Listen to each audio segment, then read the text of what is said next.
नमस्कार, स्वागत है आपका सीएस एकेडमी पीसीएस में। यदि आपने सीएस एकेडमी पीसीएस को सब्सक्राइब नहीं किया है तो सब्सक्राइब सीएस एकेडमी पीसीएस।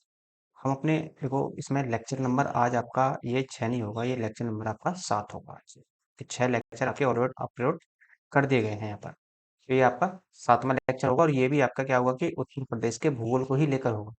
तो उत्तर प्रदेश का भूगोल किस प्रकार से है और उसका हमने देखो जो आपका लेक्चर नंबर 5 था, लेक्चर नंबर 5 में मैंने आपको उसमें भी यूपी का भूगोल ही बताया था।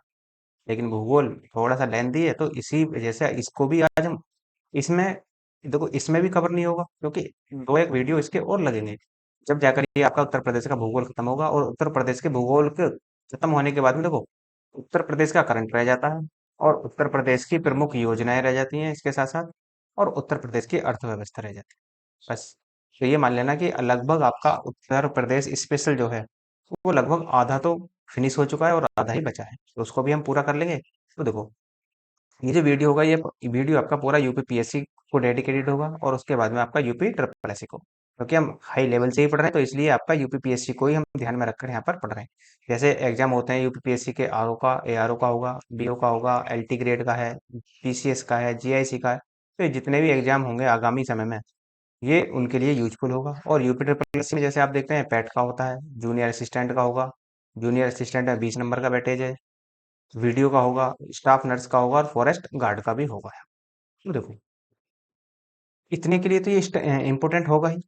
अब इसके बाद में जैसे ही हमारा यूपी स्पेशल जो है ये खत्म हो जाएगा, फिनिश हो जाएगा, उसके साथ में आपको कुछ एमसीक्यू कराऊंगा लगभग इसके 300 या फिर 350, जो पिछले आगामी जो पिछले आप ये कह लो कि जो पिछले वर्षों में पूछे गए हैं आयोग के द्वारा यूपी पीएससी के, अलग से कराऊंगा। दो वीडियो आएंगे, एक आपका यूपी ट्रिपल एससी का आएगा, तो यहाँ पर आपको क्वेश्चन आपको देखने को मिलेंगे लेकिन जैसे ये कंप्लीट हो जाएगा। तो आगे बढ़ते हैं हम बिना किसी देरी के, और ये देखना है कि हमें पहले तो इसमें पढ़ना क्या क्या है। जैसे उत्तर प्रदेश के भूगोल के तहत ही हम सबसे पहले देखेंगे खनिज संसाधन कि उत्तर प्रदेश में खनिज संसाधन कहाँ कहाँ मिलते हैं। देखो उत्तर प्रदेश जो है वो खनिज संसाधन की दृष्टि से ये मान लो कि एक तरीके से गरीब राज्य है। इसका मतलब ये है कि उत्तर प्रदेश में खनिज संसाधन बहुत ही कम मात्रा में देखने को मिलते हैं। और कम भी कहाँ, जो आपका बुंदेलखंड वाला क्षेत्र है, बुंदेलखंड में उत्तर प्रदेश के जो जिले आते हैं वो 11 जिले आते हैं। तो ये जो जिले हैं जैसे आपका ललितपुर, झांसी, बांदा, महोबा, चित्रकूट, मिर्जापुर, इलाहाबाद, ये सब क्या, ये सब बुंदेलखंड के क्षेत्र में ही आते हैं। तो यहीं पर ही हमें क्या है, इन्हीं से ही खनिज संसाधन प्राप्त होते हैं उत्तर प्रदेश को। और फिर उसके बाद में हम देखेंगे कि उत्तर प्रदेश की नदियां कौन कौन सी हैं। उत्तर प्रदेश की जो जीवन रेखा है या जीवन रेखा या जीवन दायिनी नदी कौन सी है, तो उत्तर प्रदेश की जीवन दायिनी नदी गंगा ही है। इसके बारे में चर्चा करेंगे। फिर और भी गंगा की सहायक नदियां हैं जैसे यमुना है, सोन है, टॉम्स है, चंबल है। ये सब क्या, ये सब सहायक नदियां होंगी, इनके बारे में भी देखेंगे। और कौन सी नदी उत्तर प्रदेश में कहाँ से प्रवेश करती है वो भी हमको यहाँ पर देखना है क्योंकि अक्सर सवाल वहां से बने हैं। फिर आप देखेंगे उत्तर प्रदेश की जलवायु और उत्तर प्रदेश का भौतिक विभाजन। उत्तर प्रदेश की जलवायु का मतलब उत्तर प्रदेश की कैसी जलवायु है, उष्ण कटिबंधीय जलवायु है, शीत कटिबंधीय जलवायु है या मरुस्थलीय जलवायु है। ये सब आपके आंसर इसी में ही आपको देखने को मिलेंगे। और उत्तर प्रदेश में जल विद्युत परियोजनाएं, तो जल विद्युत के साथ साथ हम यहाँ पर ताप विद्युत भी देखेंगे, ताप विद्युत परियोजनाएं और न्यूक्लियर विद्युत परियोजना भी यहाँ पर आपको देखने को मिलेंगे। तो तीनों को यहीं पर ही कवर कर लिया जाएगा एक साथ। तो सबसे पहले स्टार्ट करेंगे हम अपना खनिज संसाधन को। जैसे उत्तर प्रदेश में खनिज संसाधन कहाँ कहाँ है ये आपको देखना है, केवल इतना ही ध्यान रखना है कि कौन सा खनिज कहाँ मिलता है आपको, बस इससे ज्यादा आपको कुछ भी ध्यान नहीं रखना। जैसे मैं आपसे कह दूं चूना पत्थर, तो जो चूना पत्थर होता है वो कहाँ मिलेगा, वो आपको मिलेगा मिर्जापुर और सोनभद्र उत्तर प्रदेश के। अब देखो मैप में आपको अंदाजा लग जाना चाहिए कि देखो ये 7वीं क्लास है आपकी, तो आपको इस बात को भी लेकर भी अंदाजा लग जाना चाहिए कि आपको मिर्जापुर कहाँ है मैप में और सोनभद्र कहाँ है। देखो ये आपका मिर्जापुर और ये जो नीचे लटका हुआ है ये आपका सोन, तो मिर्जापुर और सोनभद्र में यहाँ पर आपको चूना पत्थर देखने को मिलेगा। नेक्स्ट है कोयला, कोयला भी आपको सोनभद्र में ही देखने को मिलेगा। सोनभद्र, सिंगरौली सोनभद्र का क्षेत्र है एक सिंगरौली, तो यहाँ पर कोयला मिलेगा देखने को। फिर आपको जो बॉक्साइट मिलेगा देखने को वो चित्रकूट में मिलेगा। तो चित्रकूट कौन सा, ये वाला जो आपका चित्रकूट, ये आपका चित्रकूट है। नेक्स्ट डोलोमाइट, डोलोमाइट भी आपको सोनभद्र में ही देखने को मिलेगा। एक क्षेत्र है सोनभद्र का बारी, तो यहाँ पर डोलोमाइट निकाला जाता है। फिर आप कांच बालू देखेंगे, तो कांच बालू जो है वो शंकरगढ़ और लोहगढ़ में आपको देखने को मिलेगा। शंकरगढ़ और लोहगढ़ दोनों ही प्रयागराज में है। तो कांच बालू कहाँ है? प्रयागराज। तो प्रयागराज आपका ये वाला क्षेत्र, ये जो देख रहे हैं आप, ये आपका प्रयागराज वाला क्षेत्र है।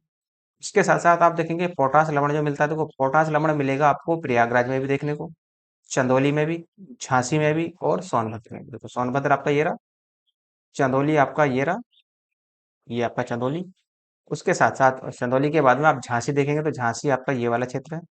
बुंदेलखंड वाले क्षेत्र में ज्यादातर ध्यान रखना आप लोग। और उसके बाद में आप देखेंगे ये झांसी तो हो ही गया और सोनभद्र आपका ये है ही। नेक्स्ट आगे बढ़ते हैं। आगे आपका एंडोलाइट साइट, एंडोलाइट साइट जो मिलता है वो आपका सोनभद्र में मिलता है। सोनभद्र मैंने आपको बताया अभी। फिर नेक्स्ट आपका पायरोफिलाइट, तो पायरोफिलाइट का झांसी और झांसी के बराबर में लगा हुआ है महोबा। तो ये आपका झांसी वाला क्षेत्र और ये आपका महोबा वाला क्षेत्र, तो यहाँ पर आपको देखने को मिलेगा। नेक्स्ट आपका पायराइट्स, पायराइट्स भी आपको सोनभद्र में मिलेगा। रॉक फास्फेट, रॉक फास्फेट की बात करें तो आपको ललितपुर में देखने को मिलता है। देखो तांबा भी यहीं पर मिलेगा ललितपुर में ही, और रॉक फास्फेट भी आपको ललितपुर में ही देखने को मिलेगा। ये आपका ललितपुर वाला क्षेत्र तीन ओर से मध्य प्रदेश से घिरा हुआ है। हीरा, हीरा जो है वो आपको बांदा और मिर्जापुर दोनों में मिलेगा देखने को। ये आपका बांदा ये वाला क्षेत्र और ये आपका मिर्जापुर वाला क्षेत्र। बांदा और मिर्जापुर में आपको हीरा देखने को मिलेगा। सोना जो निकाला जाता है वो सोनभद्र से, ये वाला सोनभद्र। उसके बाद में ललितपुर से, ललितपुर ये है आपका। और शारदा और रामगंगा नदियों के तट से भी निकाला जाता है सोना। तांबे के लिए ललितपुर प्रसिद्ध है, ये ध्यान रखना कि तांबा इंपॉर्टेंट है, बहुत ज्यादा पूछता है। और यूरेनियम, दोनों को याद रखना है कि यूरेनियम कहाँ से निकाला जाता है, वो भी ललितपुर से ही निकाला जाता है। नेक्स्ट संगमरमर, संगमरमर भी आपका सोनभद्र और मिर्जापुर से देखने को मिलेगा। तो ये वाला क्षेत्र आपका सोनभद्र और मिर्जापुर का है। नेक्स्ट है आपका सेलखड़ी, सेलखड़ी जो है वो हमीरपुर से प्राप्त की जाती है। और एस्बेस्टस, एस्बेस्टस भी सोनभद्र और झांसी से ही निकाला। देखो झांसी से क्या क्या देखा है हमने, झांसी से हमने कोयला भी यहीं पर ही निकाला जाता है, एस्बेस्टस भी यहाँ से ही निकाला जाता है, एंडोलोसाइट भी यहीं से निकाला जाता है। थोड़ा सा ध्यान रख के चलना। जिप्सम, जिप्सम में आपका झांसी आ जाएगा और हमीरपुर। जिप्सम हमीरपुर और झांसी से निकाला जाता है। नेक्स्ट यदि आगे बढ़े तो देखें, जैसे सैंडस्टोन, सैंडस्टोन में झांसी और मिर्जापुर प्रमुख है। झांसी आपका ये वाला क्षेत्र और मिर्जापुर में आपका ये वाला क्षेत्र प्रमुख है। नेक्स्ट है आपका ग्रेनाइट, ग्रेनाइट में हमीरपुर, महोबा, बांदा और ललितपुर। तो ये जो क्षेत्र है आपके महोबा, बांदा, ललितपुर वाले क्षेत्र, ये वाले क्षेत्र, इसी में आपको ग्रेनाइट देखने को मिल जाएगा। लोह एस्क, लोह एस्क भी ललितपुर से ही निकाला जाता है, ललितपुर से ही तांबा, ललितपुर से ही आपका यूरेनियम, ललितपुर से ही आपका लौह अयस्क निकाला जाता है। तो इस तरीके से आप इसको याद रख सकते हैं। चाइना के लिए, चाइना के लिए आपका सोनभद्र से निकाला जाता है, कोयला भी सोनभद्र से ही निकाला जाता है, एंडोलोसाइट भी सोनभद्र से ही निकाला जाता है। नेक्स्ट आपका सिलीमेनाइट, सिलीमेनाइट जो है वो सोनभद्र से ही निकाला जाता है। तो सिलीमेनाइट भी आपको सोनभद्र में ही जोड़ लेना है। तो इतना तो हमारा हो गया ये खनिज संसाधन। खनिज संसाधन में इसकी स्थिति कहाँ है, बस ये ध्यान रखना है। तो ये ध्यान रखना है यही 11 ही जिले ऐसे हैं जहाँ पर अधिक मात्रा में खनिज संसाधन निकलते हैं। बाकी और आपको उत्तर प्रदेश में बहुत नगण्य मात्रा में देखने को मिलेंगे खनिज संसाधन। जैसे आपसे कह दे कि बताइए कि यूरेनियम कहाँ पाया जाता है उत्तर प्रदेश में, तो यूरेनियम यदि वो कह दे कि कहाँ पाया जाता है तो पहला आंसर आपका ललितपुर, दूसरा आगरा, तीसरा कानपुर और चौथा आपका जो लगेगा वो बलिया लगा। अब आप खुद सोचो, क्या इन ये जो आपके आंसर हैं, क्या आप इनका आंसर नहीं दे सकते? क्योंकि आपको पता है कि उत्तर प्रदेश में खनिज संसाधन जो मिलते हैं वो बुंदेलखंड वाले क्षेत्र में मिलते हैं। तो अब आपको देख रहा होगा कि ललितपुर ही एक ऐसा क्षेत्र है जो बुंदेलखंड में आता है, बाकी ना तो आगरा आता, ना कानपुर और ना ही आपका बलिया आता। तो ये इस तरीके से भी आप कॉमन सेंस लगा कर भी कुछ चीजों को निकाल सकते हैं। देखेंगे देखो उत्तर प्रदेश की नदियां कौन कौन सी हैं, कहाँ कहाँ से विस्तृत होती हैं उत्तर प्रदेश में नदियां। तो उत्तर प्रदेश की जो मेन नदी है, मेन नदी है गंगा नदी। उसके बाद में यदि हम दूसरी महत्वपूर्ण नदी की बात करें उत्तर प्रदेश की, तो उत्तर प्रदेश की दूसरी महत्वपूर्ण नदी होगी आपकी ये जो आपकी यमुना।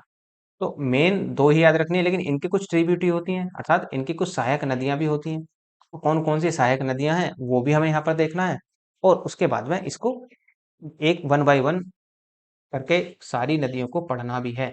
लेकिन मेनली हम दो नदियों को पढ़ेंगे, गंगा को, गंगा की क्या स्थिति है उत्तर प्रदेश में, और यमुना को, यमुना की उत्तर स्थिति क्या है और यमुना कहाँ से निकलती है। लेकिन फिलहाल एक ओवरव्यू ले लेते हैं कि कौन कौन सी नदियां हमें यहाँ पर देखनी है। तो जैसे यदि आप देखें तो ये है आपकी गंगा नदी, मेन है गंगा। तो ये है आपकी अलकनंदा, सतोपद ग्लेशियर से निकलती है अलकनंदा नदी और आगे बढ़ती है। तो यहाँ पर जो अब ये जो पॉइंट है आपका, ये पॉइंट है आपका जब इसमें इसकी सहायक नदियां देखो, अ, अलकनंदा की ही सहायक नदी है धौलीगंगा, मंदाकिनी, ये नंदाकिनी नहीं है, मंदाकिनी, पिंडार। तो ये इसकी सहायक नदियां हैं, ये जो आप देख रहे हैं। तो जब विष्णु प्रयाग में धौलीगंगा आकर मिलती है यहाँ पर, और जब आगे बढ़ेंगे तो नंद प्रयाग में मंदाकिनी आकर मिलती है, और कर्ण प्रयाग में आकर पिंडार नदी यहाँ पर आकर मिलती है। उसके बाद में केदारनाथ से मंदाकिनी निकलती है, और मंदाकिनी जो है वो रुद्रप्रयाग में मिल जाती है आकर। रुद्रप्रयाग में कहाँ मिलती है? अलकनंदा से ही। और उसके बाद में यदि आप गंगोत्री से देखेंगे, भगीरथी नदी निकलती है, और भगीरथी नदी आगे जाकर अर्थात देवप्रयाग में जाकर ही, जब अलकनंदा में देवप्रयाग में जाकर भागीरथी मिलती है, तो इससे आगे जो बढ़ती है, ये जो आप देख रहे हैं, इससे यहाँ से आगे गंगा का रूप धारण करती है। यहाँ से आगे गंगा नदी कही जाती है, उससे पहले नहीं, उससे पहले तो अलकनंदा और भगीरथी आपको दो नदियां मिलेंगी देखने को। लेकिन इसमें मंदाकिनी भी आपको देखने को यहाँ पर मिल जाएगी। इस तरीके से थोड़ा सा ध्यान रखेंगे, ये तो मोटा मोटा तौर पर होगा, लेकिन ये सारा जो कार्य हो रहा है ये कहाँ हो रहा है? ये सारा का सारा उत्तराखंड में हो रहा है। ये फिलहाल उत्तर प्रदेश का पार्ट नहीं है, लेकिन शुरुआत करनी है तो हमें ये तो देखना होगा कि कहाँ से निकलती है कौन सी नदी। ठीक, उसके बाद में देखो, भीलगंगा नदी, इसकी सहायक नदी है वो भागीरथी की सहायक नदी है, और इसी भीलगंगा नदी पर ही जहाँ पर इनका मिलन होता है, तो इसी पर ही है टिहरी बांध। टिहरी बांध कहाँ है? वो भागीरथी नदी पर है, लेकिन कहाँ? भीलगंगा के, जहां पर भीलगंगा मिलती है आकर, वहीं पर ये बना हुआ है। नेक्स्ट है आकर, उसके बाद में गंगा नदी यहाँ पर आएगी, और गंगा नदी जो है यहाँ पर आने के बाद आगे बढ़ेगी, और जो हरिद्वार है, हरिद्वार में आने के बाद में ही गंगा नदी मैदानी भाग में प्रवेश करती है। और यदि हम उत्तर प्रदेश की बात करें तो उत्तर प्रदेश का बिजनौर जिला, उत्तर प्रदेश के बिजनौर जिले से ये उत्तर प्रदेश में प्रवेश कर जाती है। और उसके बाद में आप देखेंगे आगे बढ़ती है, और धीरे धीरे जैसे आगे बढ़ेगी तो इसमें रामगंगा आकर मिलेगी। ये कहाँ? कन्नौज में आकर। तो कन्नौज में आकर रामगंगा गंगा नदी में मिलती है। फिर आगे बढ़ेंगे, गोमती नदी, गोमती नदी जो है वो गाजीपुर में जाकर गंगा नदी में मिल जाती है। उसके बाद में आगे बढ़ेंगे, देखो जो घाघरा नदी है, घाघरा नदी का जो बनती है, घाघरा नदी का जो उद्गम होता है वो दो नदियों के मिलने से होता है, एक तो शारदा और एक घाघरा। तो शारदा और घाघरा की संयुक्त धारा ही घाघरा नदी कहलाती है। और ये जो गंगा में मिलती है जाकर छपरा में मिलती है, अर्थात बिहार में मिलती है। ये देखो उत्तर प्रदेश के पॉइंट ऑफ व्यू से ठीक नहीं है, लेकिन यदि हम भारत के पॉइंट ऑफ व्यू से पढ़ेंगे तो सारी नदियां पढ़नी है। लेकिन फिलहाल हम उत्तर प्रदेश के बारे में देख रहे हैं, तो मोटा मोटे तौर पर देख लेते हैं। अब है नेक्स्ट है गंडक। गंडक नदी जो है वो बिहार और उत्तर प्रदेश की सीमा का निर्धारण करती है, और ये गंगा नदी में सोनपुर में जाकर मिल जाती है। फिर आप नीचे देखेंगे तो पुनपुन है, पुनपुन नदी है वो फतुहा में, तो वह बिहार में जाकर वो गंगा नदी में मिलती है। ऐसे ही सोन नदी है, सोन नदी जो है वो पटना में जाकर गंगा नदी में मिलती है। ऐसे ही आप देखेंगे करमनासा नदी, करमनासा नदी जो है चौसा, बिहार में जाकर सोन उसमें गंगा में मिल जाती है। फिर आगे आए तो इतनी तो आपको यहाँ पर देखनी है, कुछ और नदियां भी हैं वो हम आगे देखेंगे, लेकिन फिलहाल एक मोटा मोटा आइडिया ले रहे हैं, वो यहाँ पर आप ले लेते हैं। अब आगे देखो, यमुनोत्री से यमुना निकलती है, अर्थात यमुनोत्री का जो उद्गम होता है, जो गंगा यमुना का उद्गम होता है वो कहाँ से होता है? वो यमुनोत्री से, यमुनोत्री ग्लेशियर से होता है, और आगे बढ़ती है ये। इसकी सहायक नदी है टॉन्स, इसकी सहायक नदी है चंबल, और चंबल की जो सहायक नदी है वो यदि हम देखें तो खारी, मेज, बसान, पार्वती, काली सिंध, शिप्रा। ये जब सब क्या है? ये सब चंबल की सहायक नदी। और चंबल किसकी सहायक नदी है? चंबल है यमुना की। और चंबल नदी जो यमुना में मिलती है आकर, वो इटावा में मिलती है, ये ध्यान रखना। और इसी में ही एक हिंडन नदी और मिलती है नोएडा में आकर। तो ये नोएडा में आकर हिंडन नदी मिलेगी, ये गाजियाबाद में भी में बहती है, तो गाजियाबाद होते हुए ये नोएडा पहुंचती है।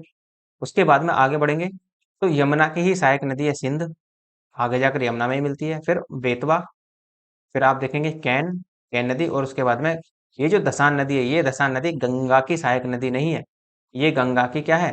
ये सॉरी, ये यमुना की सहायक नदी नहीं है, ये केन की सहायक नदी है दसान। तो थोड़ा सा मोटे तौर पर ध्यान रखना है।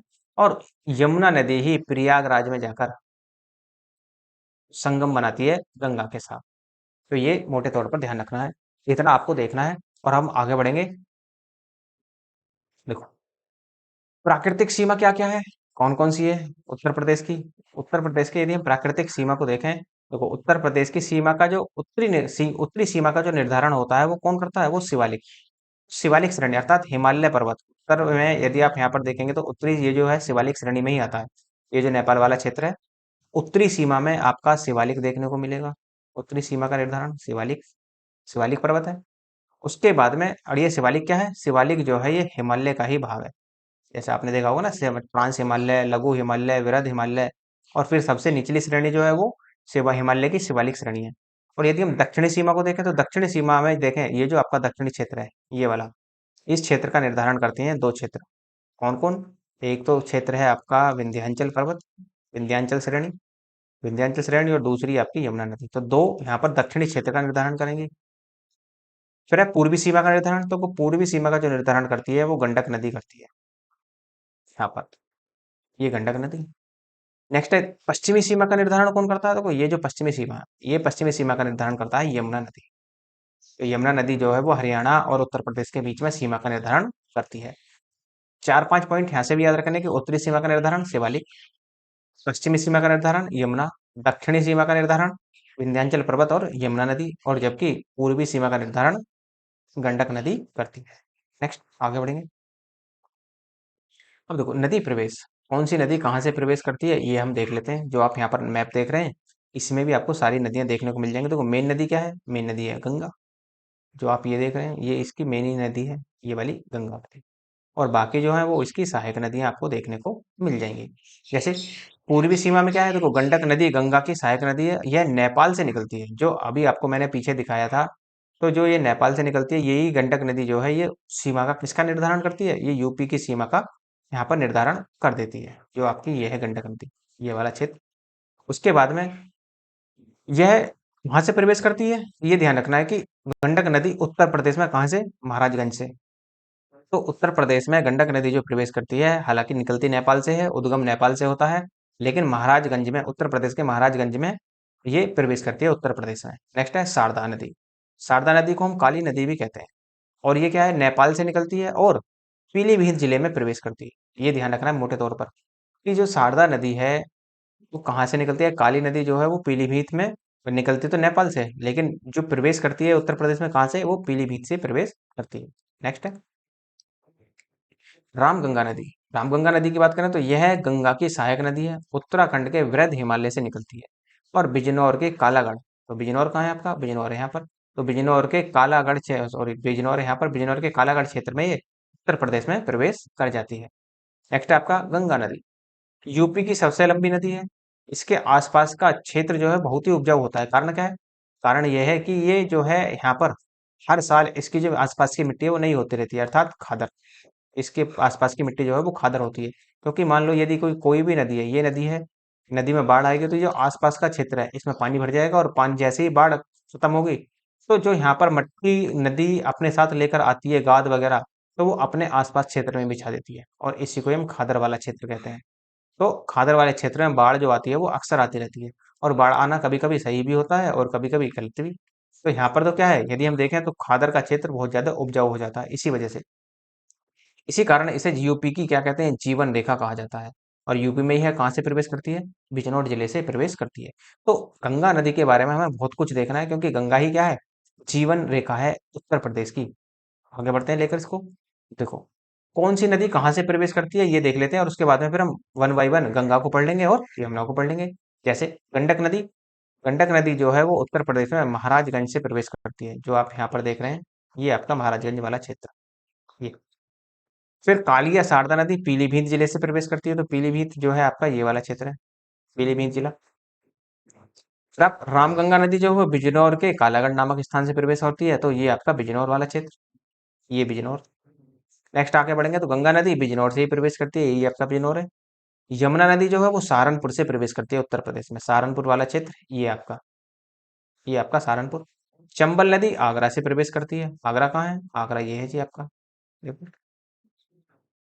नेक्स्ट है सिंध नदी, औरैया से, औरैया से इसके ही बराबर में, आप यहाँ पर देख सकते हैं औरैया। नेक्स्ट है बेतवा नदी, बेतवा नदी जो है वो ललितपुर में से प्रवेश करती है, ये आपका ललितपुर। केन नदी, केन नदी बांदा से, ये आपका बांदा वाला क्षेत्र। नेक्स्ट है टोंस नदी, टोंस नदी जो है वो इलाहाबाद में प्रवेश करती है, ये आपका इलाहाबाद वाला क्षेत्र। ये नेक्स्ट सोन नदी जो है वो सोनभद्र से प्रवेश करती है, ये आपका सोनभद्र वाला क्षेत्र, और इलाहाबाद बिहार के पटना में जाकर गंगा नदी में मिलती है। तो आगे बढ़ेंगे तो देखते हैं जरा, देखो गंगा नदी, गंगा नदी क्या क्या है, कैसे है, थोड़ा सा इसके बारे में डिटेल देखते हैं। तो ये आपकी गंगा नदी है, पीछे मैंने उद्गम वगैरह इसका सब बता दिया कि कहाँ से होता है, तो उत्तर प्रदेश में ये आपकी मेन नदी गंगा है, मेन। और इसकी जो अन्य सहायक नदियां हैं, जैसे आपकी गोमती है, इलाहाबाद लखनऊ जो है गोमती नगर नदी के शहर में गोमती नदी के ही तट पर बसा हुआ है। फिर आप देखेंगे घाघरा है, गंडक नदी है। तो ये क्या है आपकी, ये आपके उत्तर की ओर से या अर्थात हिमालय से आने वाली नदियां हैं। और यदि हम दक्षिण से देखें तो दक्षिण से अमरकंटक से ही निकलती है सोन नदी, पटना चली जाती है। और भोपाल से निकलती है एक बेतवा नदी, ये भी आपके गंगा में मिल जाती है जाकर। इंदौर से निकलती है बेताब नदी, तो ये आपकी यमुना में जाकर मिल जाती है, यही आपकी चंबल नदी है। और ये आपकी बेतवा नदी। तो इस तरीके से ये आपकी गंगा नदी है, लेकिन यमुना नदी है। तो हमें पहले फिलहाल गंगा के बारे में पहले देख लेते हैं। ये मैंने मोटा मोटा आंकड़ा दे दिया कि आपको ये सहायक नदियां भी आपको इसकी ध्यान रखनी है। देखो क्या है, अपनी विविधता के लिए जानी जाती है नदी, क्यों? क्योंकि विभिन्न प्रकार के यहाँ पर खेती भी की जा सकती है। इसके खादर वाले क्षेत्र में मछली वगैरह भी यहाँ पर अच्छी खासी पकड़ ली जाती है। और आपने जाना ही है कि डॉल्फिन नदी प्रमुख है। डॉल्फिन जो है आपकी मछली है, वो हमारी राष्ट्रीय वो जलचर भी है। और वो कहाँ पाया जाता है, वो भी गंगा नदी में ही पाया जाता है। भारत की सबसे लंबी नदी और उत्तर प्रदेश की भी सबसे लंबी नदी कही जाती है, अपनी पवित्रता के लिए जानी जाती है। इसको हम जाह्नवी के नाम से भी जानते हैं और भागीरथी के नाम से भी जानते हैं। उद्गम गंगोत्री ग्लेशियर से होता है, पीछे भी दिखाया था मैंने आपको कि कहाँ से होता है। और उत्तर प्रदेश के बिजनौर जिले में ये प्रवेश करती है सबसे पहले। उसके बाद में आप देखेंगे बदायूं, फर्रुखाबाद, कन्नौज, कानपुर, इलाहाबाद, वाराणसी, मिर्जापुर और अंत में बलिया। अर्थात कुल मिलाकर बलिया से ये बाहर निकल जाती है उत्तर प्रदेश से। अर्थात कुल मिलाकर बलिया जो है वो गंगा का उत्तर प्रदेश में अंतिम स्थान होता है। गंगा बलिया के बाद में वो फिर बिहार में प्रवेश कर जाती है। इस प्रकार ये आगे बढ़ती है। फिर आगे देखें, इसके बाद बिहार में ये प्रवेश कर जाती है। और इस नदी के तट पर ही उत्तर प्रदेश के 26 नगर बसे हुए हैं। ये ध्यान रखना मेन पॉइंट, कि कितने नगर बसे हुए हैं उत्तर प्रदेश के 26, और उत्तर प्रदेश के कितने जिलों से होकर गुजरती है, तो 28। गंगा नदी जो है वो उत्तर प्रदेश के 28 नगर बसे हैं गंगा नदी पर, और सॉरी 26 नगर बसे हैं और 28 जिलों से होकर बहती है। बदायूं गंगा नदी का सर्वाधिक तटीय नगर या जिला है। अर्थात सर्वाधिक सीमा जो बनाती है ये बदायूं के साथ बनाती है, लगभग 135 किलोमीटर की। नेक्स्ट है, और गंगा की उत्तर प्रदेश में कुल लंबाई कितनी है, तो 900 किलोमीटर की लंबाई तय करती है उत्तर प्रदेश में। यह नदी उत्तर प्रदेश में जलोढ़ मृदा का निर्माण करती है। जो जलोढ़ मृदा क्या होती है, गेहूं और धान की खेती के लिए बहुत ही ज्यादा, ये मान लो, कारगर साबित होती है। इसी वजह से आप जानते हैं कि गेहूं में उत्तर प्रदेश का स्थान क्या है, पहला स्थान है। जबकि चावल में उत्तर प्रदेश का स्थान दूसरा है। तो अच्छा खासा चावल भी होता है उत्तर प्रदेश में, और अच्छा खासा गेहूं भी उत्तर प्रदेश में उगाया जाता है, कारण गंगा नदी। यह मिट्टी कृषि के लिए सबसे ज्यादा उपजाऊ मानी जाती है। और गंगा नदी सबसे ज्यादा जो प्रदूषित है, देखो सबसे ज्यादा प्रदूषित है गंगा नदी कन्नौज से लेकर वाराणसी तक। यहाँ पर आपने देखा होगा इसी बीच में कानपुर भी मिल जाता है। तो कानपुर एक इंडस्ट्रियल एरिया है, तो जितना भी वेस्ट आता है, वेस्ट मटेरियल आता है, वो सबका सब कहाँ भेज दिया जाता है, गंगा में ही भेज दिया जाता है। इसी वजह से गंगा बहुत ही ज्यादा प्रदूषित हो चुकी है। और गंगा नदी का जो राष्ट्रीयकरण किया गया था वो 2008-9 में किया गया था। इलाहाबाद और कानपुर गंगा नदी के दाएं तट पर बसे हुए हैं, जबकि वाराणसी जो है वो वाराणसी बाएं तट पर बसा हुआ है। पूछ सकता है आपको स्टेटमेंट में बना करके, इलाहाबाद और कानपुर गंगा के दाएं तट पर है, तो ये स्टेटमेंट सही। और फिर दूसरी स्टेटमेंट देगा कि गंगा जो वाराणसी है वो गंगा नदी के बाएं तट पर है, तो ये भी स्टेटमेंट सही हो जाएगी। तो ध्यान रखना है कभी स्टेटमेंट को पलट दे। नेक्स्ट आगे बढ़ेंगे। नेक्स्ट है, इसकी सहायक नदियां हैं, पीछे भी मैंने आपको बताया कि रामगंगा, गोमती, घाघरा और गंडक। रामगंगा और गोमती नदी गंगा में उत्तर प्रदेश में ही मिलती हैं, ये ध्यान रखना है। और घाघरा नदी और गंडक नदी उत्तर प्रदेश में प्रवाहित होती है, लेकिन उत्तर प्रदेश में गंगा में न मिलकर ये गंगा में बिहार में जाकर मिलती हैं। अर्थात घाघरा नदी और गंडक नदी जो है, इनका जो उद्गम होता है, अर्थात सीमा का निर्धारण तो करती है उत्तर प्रदेश में, लेकिन ये मिलती कहाँ है गंगा नदी में, तो बिहार में जाकर। घाघरा नदी लखीमपुर खीरी और बहराइच के बीच सीमा का निर्धारण करती है, पीछे भी बताया था। तो घाघरा नदी कहाँ से, तो लखीमपुर खीरी और बहराइच के बीच सीमा का निर्धारण कौन करती है, घाघरा नदी। जबकि शारदा नदी जो है, जिसे हम काली नदी कहते हैं, ये पीलीभीत और नेपाल के बीच सीमा का निर्धारण करती है। राप्ती नदी घाघरा की सहायक नदी है, पीछे भी दिखाया था मैंने आपको।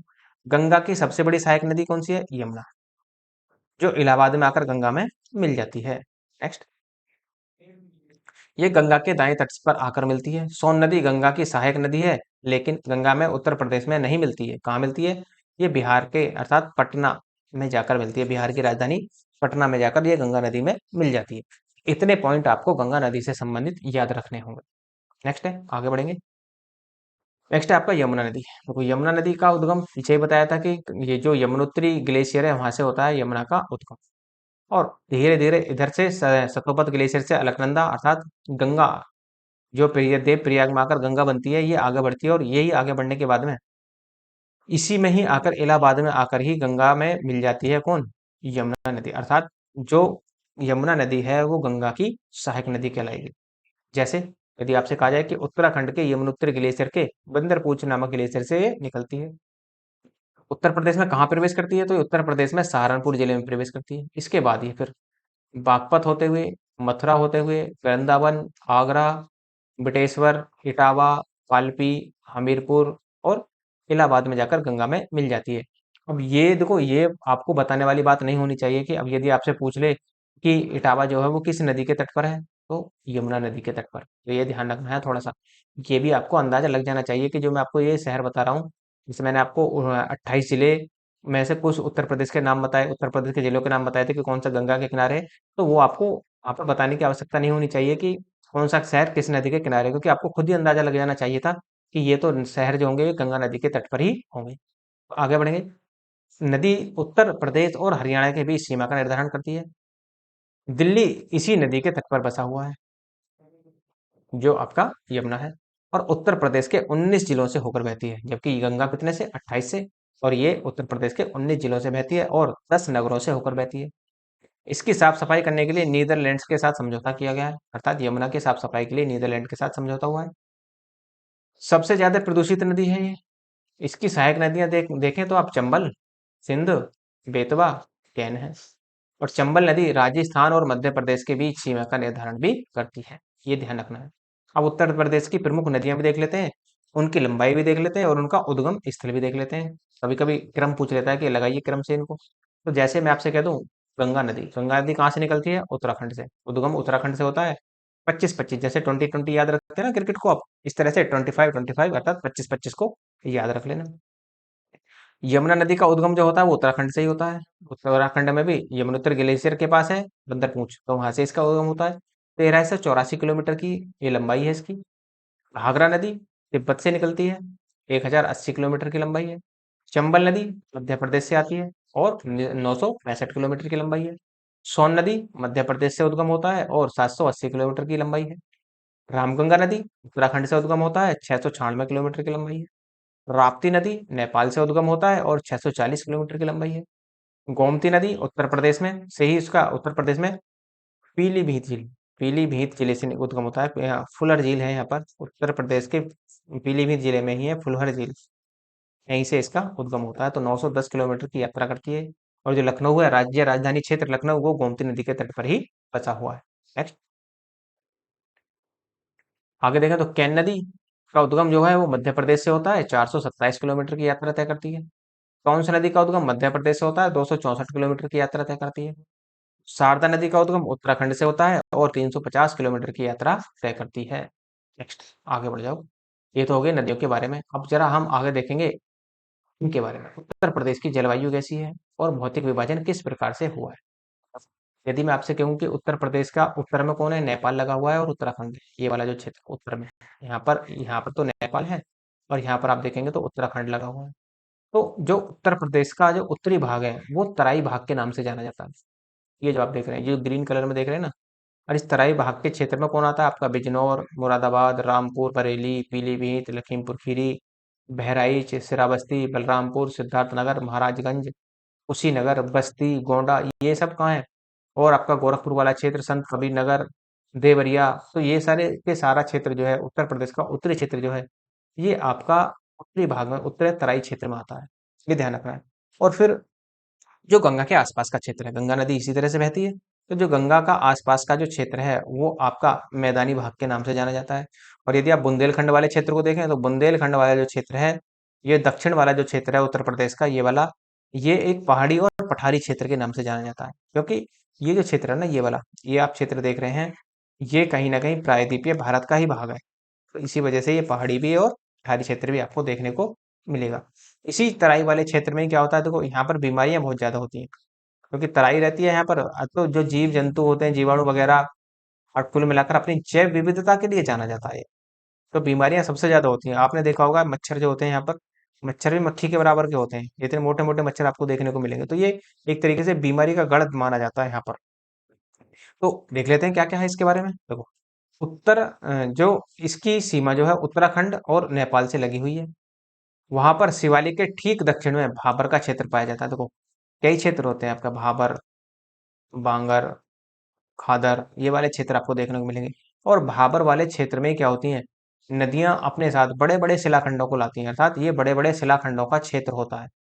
और यह क्षेत्र सहारनपुर से लेकर महाराजगंज के कुशीनगर तक है। अर्थात सहारनपुर से देखो है, तो ये जो क्षेत्र है, ये वाला क्षेत्र, ये कुशीनगर तक जाता है, सहारनपुर से कुशीनगर तक। और यहाँ पर आकर क्या होती है कि देखो, बड़े बड़े शिलाखंडों में क्या हो जाती है, नदियां विलुप्त हो जाती हैं। ऊपर धरातल पर नहीं दिखाई देती, लेकिन शिलाखंडों के बीच में से नदियां बहती रहती हैं, लेकिन ऊपर नहीं दिखाई देती। उसके बाद में भाबर क्षेत्र से नदियां बाहर निकलती हैं और दलदली क्षेत्र में प्रवेश कर जाती हैं। भाबर भाबर के बाद में क्या आएगा, भाबर क्षेत्र के बाद में आएगा आपका दलदली क्षेत्र। तो दलदली क्षेत्र में जैसे ही प्रवेश करेंगे, तो इसी को हम तराई क्षेत्र भी कहते हैं। और हिमालय के नजदीक होने के साथ साथ यहाँ वर्षा अधिक होती है। और ये जो क्षेत्र है, ये कैसा क्षेत्र है, ये बीमारियां यहाँ पर सबसे अधिक होती हैं। लेकिन उत्तर प्रदेश का जो तराई क्षेत्र है, वो अपने धान और गन्ने की खेती के लिए प्रसिद्ध है। क्योंकि गन्ने के लिए सबसे ज्यादा किसकी, गन्ने को धान करने के लिए, धान की पैदा करने के लिए और गन्ना पैदा करने के लिए सबसे ज्यादा पानी की आवश्यकता होती है। लेकिन ये क्षेत्र कैसा है, तराई वाला। इसी वजह से यहाँ पर धान और गन्ना अधिक मात्रा में उगाया भी जाता है। नेक्स्ट, उसके बाद में हम आगे बढ़ेंगे। आगे देखें तो उसके बाद में आपका तराई क्षेत्र के दक्षिण में आएंगे, तो गंगा यमुना के दोआब में आ जाते हैं। तो दोआब क्या होता है, दोआब जो होता है वो होता है आपका दो नदियों के बीच का क्षेत्र। जैसे आपसे कह दी ये गंगा नदी, और इधर से ही आई आपकी यमुना नदी, तो ये जो क्षेत्र है, ये वाला जो क्षेत्र देख रहे हैं, दो नदियों के बीच के क्षेत्र को ही हम दोआब क्षेत्र कहते हैं। तो गंगा यमुना के दोआब क्षेत्र में यहाँ पर है, यह मैदान समतल सपाट है, इसी को गंगा यमुना का दोआब भी कहते हैं। तो इसी को ही हम गंगा यमुना का दोआब। तो जिन क्षेत्रों में नदियां बहती हैं, ज्यादातर उनको, जैसे उत्तर प्रदेश का जो बीच वाला क्षेत्र है, ये वाला क्षेत्र आप देख रहे हैं, इसी को ही मैदानी भाग कहा गया है। क्यों मैदानी भाग, इसलिए कहा गया है कि यहाँ पर नदियां बहती हैं, और ये क्या है कि अपने आप क्या करती हैं, यहाँ पर इस क्षेत्र में मैदानी वाले भाग में नदियां आकर विसर्ग करने शुरू कर देती हैं। विसर्ग कैसे, इनकी गति जो होती है वो मैदानी क्षेत्र में धीमी होती है, जबकि पहाड़ी क्षेत्र में ये बहुत तेजी के साथ दौड़ती हैं। तो इन क्षेत्रों का निर्माण किसने किया है, मैदानी क्षेत्रों का निर्माण नदियों ने ही किया है। इस मिट्टी को जलोढ़ मिट्टी कहते हैं। जो गंगा और यमुना के दोआब का क्षेत्र है, इसमें जलोढ़ मिट्टी का निर्माण होता है। और यहाँ पर नदियों द्वारा लाई गई मिट्टी को प्लीस्टोसिन काल से चली आ रही है। अर्थात कहने का मतलब ये है, ये जो नदियां बह रही हैं, ये प्लीस्टोसिन काल से ही बहती आ रही हैं। उत्तर प्रदेश के मैदानी, जो मैदान का ढाल है, वो उत्तर पूर्व से लेकर दक्षिण पूर्व की तरफ है। उत्तर पूर्व से लेकर दक्षिण पूर्व की तरफ आपको देखने को मिलेगा। गंडक नदी बिहार और उत्तर प्रदेश की सीमा का निर्धारण करती है। पीछे ही मैंने आपको बताया था, बिहार और उत्तर प्रदेश की सीमा का निर्धारण कौन कर रही है, गंडक नदी। उत्तर प्रदेश के कुछ जिले हैं, जैसे आपसे बताया जाए, को उत्तर प्रदेश के दक्षिणी जिले हैं, जैसे ललितपुर से लेकर आप सोनभद्र तक आ जाइए, ये आपका ललितपुर, इससे आप सोनभद्र तक लेकर आएंगे। तो ललितपुर से लेकर सोनभद्र तक जो है आपका पठारी क्षेत्र है पूरी तरीके से। वास्तव में ये प्रायद्वीपीय भारत का ही हिस्सा है। पीछे भी आपको बताया था कि प्रायद्वीपीय भारत का हिस्सा है कौन, बुंदेलखंड वाला क्षेत्र। इसे को ही हम क्या कहते हैं, बुंदेलखंड का पठार भी कहते हैं। लेकिन इसका ज्यादातर हिस्सा कहाँ है, मध्य प्रदेश में है। जबकि उत्तर प्रदेश के 11 जिले लगते हैं, और यदि हम देखें तो मध्य प्रदेश के, एमपी के यहाँ पर 13 जिले आपको देखने को मिलेंगे। विंध्याचल पर्वत की सबसे पूर्वी श्रेणी जो है वो आपकी तैमूर पर्वत है, जो कहाँ है, सोनभद्र जिले में ही है। तो विंध्याचल पर्वत की सबसे पूर्वी श्रेणी तैमूर पर्वत है, जो सोनभद्र में है। दक्षिण पश्चिम मानसून जो है वो उत्तर प्रदेश में कब आता है, वो 1 जून को आता है। अर्थात 1 जून को केरल के तट पर आता है, पश्चिमी घाट से टकराता है और वर्षा करता है। इसके बाद ये कई भागों में विभाजित हो जाता है, और उत्तर प्रदेश में मुख्य रूप से ये वर्षा जो करता है, उत्तर प्रदेश में मुख्य रूप से जो वर्षा होती है वो दक्षिण पूर्व मानसून से होती है, ऐसा मान लो। ये हमारा प्रायद्वीपीय भारत, इधर है बंगाल की खाड़ी। तो इधर से ये जो आपका दक्षिण पश्चिम मानसून है जो यहाँ से आता है केरल के तट पर टकराता है, लेकिन ये कई भागों में बढ़ जाता है। तो इस तरीके से, और इधर आप बढ़े 1 मिनट के लिए, ऐसा मान लो। कहाँ उत्तर प्रदेश कहाँ है हमारा? उत्तर प्रदेश है ये वाला क्षेत्र। तो उत्तर प्रदेश में जो वर्षा होती है वो दक्षिण पूर्वी मानसून से होती है। तो ये जो आपका दक्षिण पूर्वी मानसून है ये यहाँ पर ऊपर है आपका मेघालय। तो मेघालय में यहाँ पर टकराने के बाद में ये जो हवाएं होती हैं, मानसूनी हवाएं होती हैं, ये अपने पश्चिम की तरफ मुड़ जाती हैं, और पश्चिम की तरफ मुड़ने के बाद में पश्चिम बंगाल होते हुए, बिहार होते हुए उत्तर प्रदेश में प्रवेश करती हैं। लगभग ये कह लो कि 21 या 22 जून के आसपास भारत में उत्तर प्रदेश में मानसून की शुरुआत होती है। और मानसून की शुरुआत में उत्तर प्रदेश में सबसे पहली जो बारिश होती है वो आप देखते हैं, जो बलिया वगैरह वाला क्षेत्र है, जो पूर्वी क्षेत्र है, यहाँ पर शुरुआत होती है और धीरे धीरे आगे तक बढ़ता है, जब जाकर आपको इसमें यहाँ पर वर्षा देखने को मिलेगी। तो इस तरीके से मानसून आगे बढ़ता है। तो वही कह रहा है कि बंगाल की खाड़ी की शाखा जो कोलकाता और पटना को पार करने के बाद में लगभग 22 जून को मानसूनी वर्षा प्रारंभ करती है। और उत्तर प्रदेश में सर्वाधिक वर्षा कहाँ होती है? उत्तरी पूर्वी छोर पर ही होती है, क्योंकि यहाँ पर मानसून जो होगा वो सबसे प्रबल होगा। और जैसे जैसे मानसून आगे बढ़ेगा वो उस कमजोर होता चला जाएगा। तो सबसे ज्यादा वर्षा वाला छोर कहाँ है? वो पूर्वी क्षेत्रीय है। और इसी कारण क्या है कि गोरखपुर वाला जो क्षेत्र है उत्तर प्रदेश के, गोरखपुर में सर्वाधिक वर्षा होती है। यदि पूछ ले कि उत्तर प्रदेश में सर्वाधिक वर्षा कहाँ होती है, तो गोरखपुर में। और यही पूछ सकता है कि सबसे कम वर्षा कहाँ होती है, तो सबसे कम वर्षा होती है, यदि जिले की बात करें, तो आपका जो जिला होगा वो मथुरा होगा।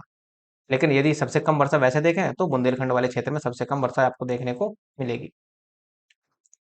सबसे कम वर्षा उत्तर प्रदेश के बुंदेलखंड वाला क्षेत्र है, और मथुरा जिले में सबसे कम वर्षा। लेकिन ध्यान रखना, जिले की बात कर जाए तो मथुरा, और वैसे बात करें संयुक्त रूप से तो बुंदेलखंड वाले क्षेत्र को आप लगा सकते हैं।